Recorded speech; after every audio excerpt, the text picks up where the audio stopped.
আপনারা দেখেন পানিগুলো কীভাবে আসতেছে, আমরা পানিগুলো দেখে অনেক মুগ্ধ হয়েছি। এই যে দেখেন এই আল্লাহ সুন্দর পানি, কত সুন্দর, এখানে মানুষের কত বুদ্ধি আছে। যে দেখুন এটা উঠিয়ে দিয়েছে, নিচে কাদা পড়ে যাওয়া যাচ্ছে না, বুঝছেন?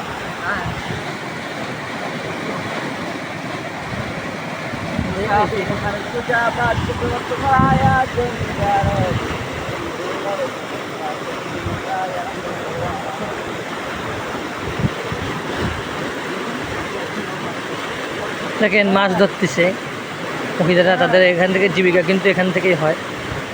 ওরা অনেকের নদীর পাশে যে বাড়িগুলো আছে দেখতে পাচ্ছেন, এই বাড়িগুলো বহুত মানুষের, তাদের মাছের উপরে, কাঁকড়ার উপরে নির্ভর করেই কিন্তু তাদের জীবিকা নির্বাহ হয়।